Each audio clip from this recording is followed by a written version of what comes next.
Assalamualaikum. Assalamualaikum warahmatullahi wabarakatuh. Salam Om Swastiastu, Namo Buddhaya, salam kebajikan. Assalamualaikum warahmatullahi wabarakatuh. Salam Om Swastiastu, Namo Buddhaya, salam kebajikan. Izin memperkenalkan diri. Perkenalkan, nama saya Muhammad Abdul Nabil dari kelas 11 IPA 3. Sebelumnya yang saya hormati Bapak Saiful Akbar selaku guru mata pelajaran sejarah Indonesia kelas 11. Pada kesempatan kali ini saya akan membuat sebuah video yang untuk memenuhi tugas akhir mata pelajaran sejarah Indonesia kelas 11. Baik, untuk yang pertama saya di sini akan menjelaskan bagaimana proses belajar mengajar dan apa yang telah saya dapatkan sama proses belajar mengajar sejarah Indonesia pada semester 2 kelas 11 ini. Baik, yang pertama saya akan menjelaskan tentang kedatangan Jepang di Indonesia. Pada awal semester kami belajar tentang kedatangan Jepang di Indonesia. Karena semester 2 ini kita fokus pada masa penjajahan Jepang, berbeda dengan pada semester pertama yang kita fokus pada masa penjajahan Belanda. Baik, pada masa semester 2 ini kita akan belajar tentang masa penjajahan Jepang. Jadi untuk masa penjajahan Jepang ini kita mempelajari bahwa dasar dan apa alasan Jepang itu menyerang Indonesia, yang dimana alasan itu sendiri yaitu Jepang sedang menjalankan Perang Dunia II dengan sekutu di Laut Pasifik. Pada saat itu Jepang membutuhkan banyak sekali sumber daya alam dan juga sumber daya manusia yang dapat dipekerjakan maupun dapat dimanfaatkan untuk membantu pemerintah Jepang untuk memasok penyediaan sumber daya alam untuk amunisinya. Nah, daripada itu Jepang membutuhkan bahan baku utama seperti aluminium, nikel, dan lain sebagainya yang sebetulnya banyak sekali tersedia di benua Asia, salah satunya di Indonesia. Jepang masuk ke Indonesia pertama kali di Tarakan di Pulau Kalimantan. Nah, Jepang datang ke Indonesia dengan tujuan yang tadi saya sebutkan, bahwa untuk mengambil sumber daya alam yang memang sampai saat ini menjadi milik Indonesia.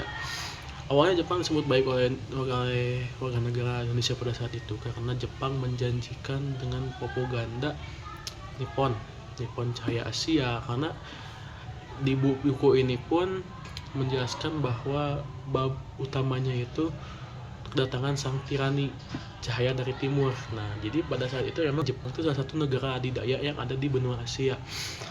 Oleh sebab itu kedatangan Jepang di Indonesia yang pada saat itu memang sedang masih dalam penjajahan Belanda menjadi angin segar bagi masyarakat Indonesia pada saat itu, karena seolah-olah Jepang dapat membantu Indonesia. Namun kenyataannya tidak. Sekitar 3 tahun yang menjadi salah satu landasan utama dan sebuah tahun-tahun yang begitu menyedihkan bagi masa perjuangan Indonesia. Itu singkat dari kedatangan Jepang ke Indonesia. Baik, selanjutnya kita pertanyakan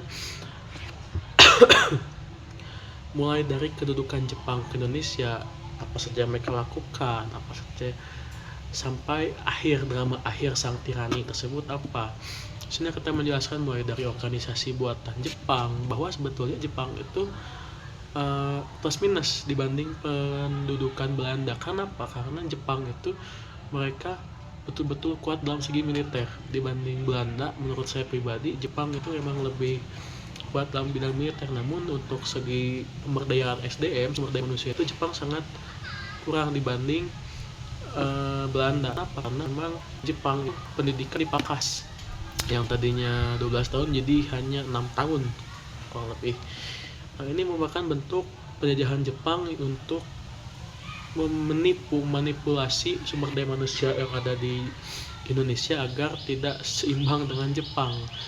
Dan di sisi lain Jepang memanfaatkan kebodohan masyarakat Indonesia pada saat itu untuk sebagai semacam bantuan perang Indonesia untuk Jepang seperti itu. Jadi memang Jepang sangat-sangat memanfaatkan kesempatan Indonesia yang kurang pintar pada saat itu untuk kepentingan mereka. Nah, selain itu pun Jepang mulai dari pembentukan BPUPKI, PPKI dan sebagainya, memang Jepang betul-betul perhatian dengan Indonesia pada saat itu. Lalu yang kedua, Indonesia merdeka. Pada saat itu memang dibuatlah berbagai macam perundingan maupun suatu kegiatan yang istilah kapan menyeimbangkan serta membuat warga Indonesia itu senang, seperti Jepang menjanjikan kemerdekaan Indonesia.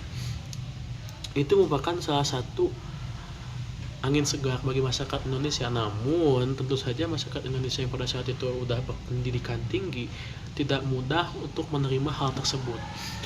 Oleh sebab itu Jepang memang membuat PPKI serta menjanjikan kemerdekaan yang pada akhirnya dapat menjadi bumerang bagi Jepang itu sendiri. Kenapa? Karena pada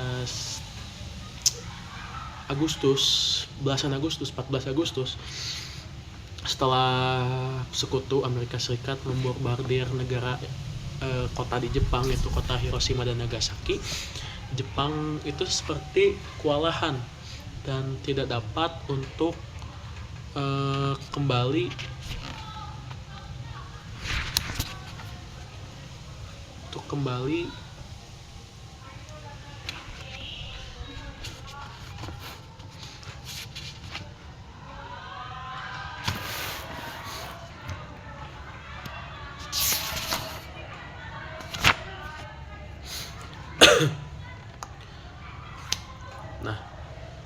Nah, dengan gerakan Jepang untuk membentuk lembaga-lembaga maupun organisasi seperti BPUPKI, PPKI, serta Jepang yang menjanjikan kemerdekaan bagi Indonesia, sebetulnya dapat menjadi angin segar, memberikan angin segar bagi masyarakat Indonesia.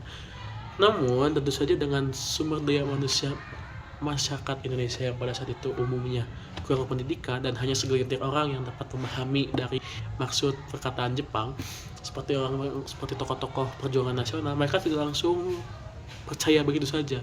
Mengapa? Karena Jepang setelah memberikan arahan-arahan seperti itu dapat menjadi bumerang bagi Jepang itu sendiri. Setelah pada belasan Agustus, sekitar 14 Agustus, kota-kota yang ada di Jepang, khususnya kota Hiroshima dan Nagasaki, itu dibombardir oleh tentara sekutu Amerika Serikat, yang pada akhirnya Jepang menyerah pada sekutu. Dan pada saat itu maka penjajahan Jepang di Indonesia otomatis kosong. Jadi pada saat itu di Indonesia terjadi kekosongan kekuasaan, dalam artian tidak ada lagi yang berkuasa secara tertulisnya gitu. Hal ini menyebabkan para penggerak di Indonesia itu tergerak seperti golongan muda dan golongan tua untuk berusaha dan secepat mungkin mempersiapkan proklamasi Indonesia. Hal ini menjadi awal mula kemerdekaan Indonesia.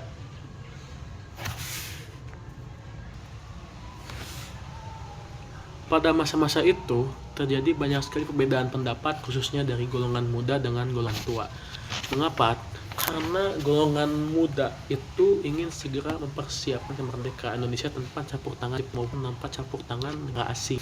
Hal ini membuat suatu perselisihan antara golongan muda dan golongan tua, hingga pada akhirnya pada puncaknya golongan muda menculik, kata lain membawa Soekarno dan Hatta ke rumah yang ada di Rengas Dengklok. Pada saat itu Rengas Dengklok merupakan wilayah kekuasaan dari peta tentara tadi.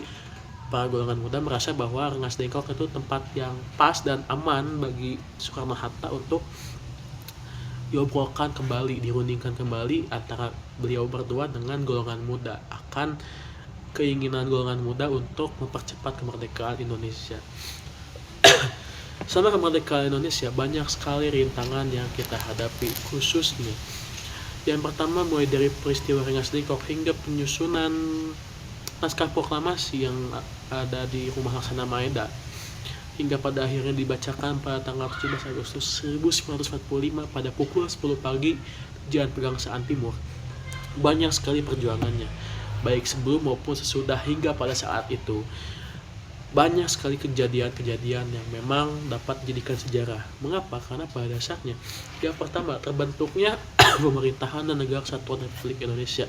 Setelah banyak perundingan dari BPUPKI, PPKI hingga nanti dibentuk Panitia 9, setelah terciptalah yang pertama Dasar Negara Indonesia, yang kedua Undang-Undang Dasar Negara Republik Indonesia, yang ketiga bentuk pemerintahan, yang keempat terpilihnya Presiden dan Wakil Presiden Indonesia pada saat itu yang pertama kalinya. Dari berbagai perundingan ini tak hanya sampai situ. Mengapa? Karena perjuangan diplomasi Indonesia dimulai dari peristiwa Rengas Dengklok hingga akhirnya nanti ada agresi.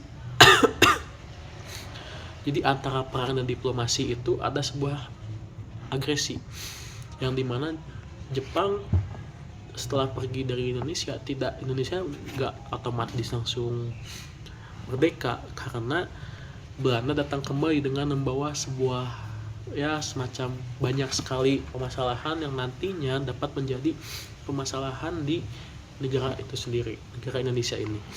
Seperti agresi militer pertama, agresi militer kedua, situ pun kami belajar tentang hal itu. Mulai dari perjanjian Renville, Linggarjati, Rumroyen, hingga konferensi Meja Bundar, semua telah Indonesia lakukan, dan semua materi ini telah kami, khususnya saya, Muhammad Radwan Nabil, pelajari bersama Pak Saiful di kelas 11 IPA 3. Mungkin cukup sekian pematerian yang dapat saya sampaikan. Mohon maaf atas kekurangannya, dan billahi taufiq wal hidayah. Wassalamualaikum warahmatullahi wabarakatuh.